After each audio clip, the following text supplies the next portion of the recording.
Imagine a single agreement that could pump $100 billion into a nation's economy. This is not a fantasy, but the reality of India's latest free trade agreement with the European Free Trade Association. This groundbreaking deal, inked after a grueling 16 years of negotiations, promises to transform the trade landscape, infusing India's economy with fresh investments from Norway, Switzerland, Iceland, and Liechtenstein. The sectors set to reap the benefits are as diverse as they are vital, ranging from pharmaceuticals to machinery and manufacturing. By lifting import tariffs on industrial goods from the EFTA countries, India has opened a gateway for these industries to thrive and innovate like never before. But let's not forget the endurance and the determination that went into securing this agreement. This deal is a testament to perseverance and a shining example of what can be achieved when nations come together with shared goals and a vision for the future. This deal, however, is just the tip of the iceberg, setting the stage for India's ambitious trade endeavors. This trade deal is more than just numbers. It's about creating a prosperous future for both India and the EFTA countries. Let's delve deeper into this groundbreaking agreement. One of the major benefits is the lifting of import tariffs on industrial goods from the EFTA countries. This means that products from Norway, Switzerland, Iceland, and Liechtenstein can now enter the Indian market with fewer obstacles, making them more competitive and accessible to Indian consumers. But the deal is not a one-way street. In return for the lifting of these tariffs, the EFTA countries will invest a staggering $100 billion into India over the next 15 years. This investment is expected to stimulate economic growth, support infrastructure development, and create numerous employment opportunities in various sectors, including pharmaceuticals, machinery, and manufacturing. The agreement also simplifies customs procedures, making it easier for goods to move between the countries. This is a significant step forward in enhancing market access and promoting smoother and more efficient trade relations. But the benefits of this agreement extend beyond trade and investment. It also includes provisions for intellectual rights, ensuring that the creativity and innovation of businesses in these countries are protected. This fosters an environment where ideas can thrive and businesses can grow.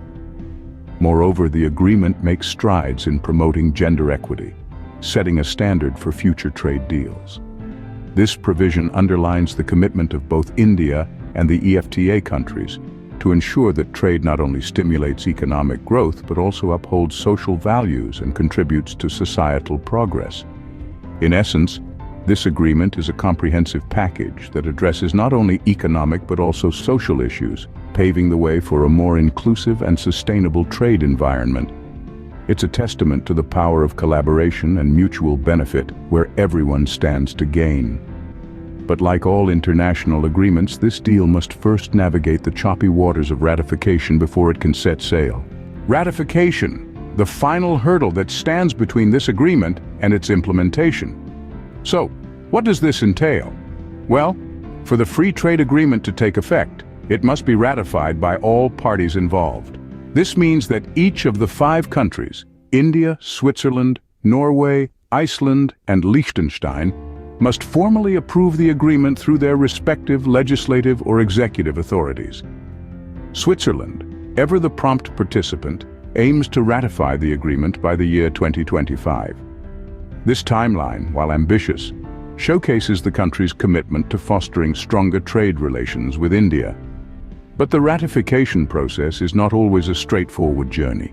It requires careful consideration, thorough reviews, and at times, lengthy debates. Now, while we're on the subject of trade negotiations, it's worth noting that there are other ongoing dialogues in the mix. For instance, the United Kingdom and India are currently engaged in their own free trade agreement negotiations. However, they are facing some challenges, particularly with the looming general elections in India. These negotiations remind us that the path to trade agreements is often filled with obstacles and complexities. As we await the ratification of this monumental agreement, we're reminded of the complex dance of international trade negotiations. This agreement is just one piece of a much larger puzzle for India.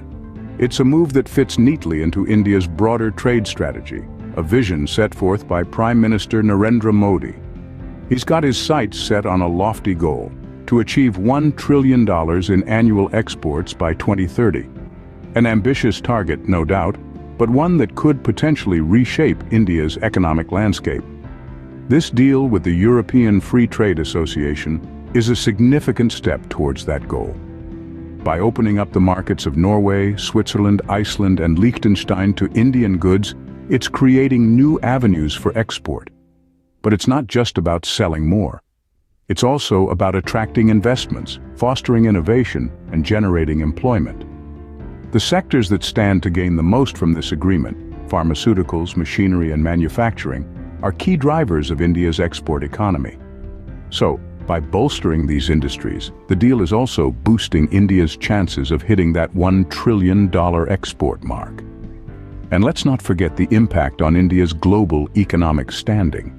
An agreement of this magnitude doesn't just make economic waves, it sends a strong political message too. It shows that India is willing and able to negotiate complex trade deals. It shows India as a major player on the world trade stage. So, as we watch this $100 billion deal unfold, we're also witnessing the shaping of India's economic future. In the world of trade, a single agreement can change the game. We've journeyed through the intricate details of the landmark free trade agreement between India and the European Free Trade Association, explored its far-reaching benefits, and the process that lies ahead for its ratification. We've also delved into how this deal fits into India's broader trade strategy. It's a clear testament to the dynamism and complexity of global trade relations. Thank you for being with us today. If you found this video informative, remember to subscribe for more insights into global events that shape our world.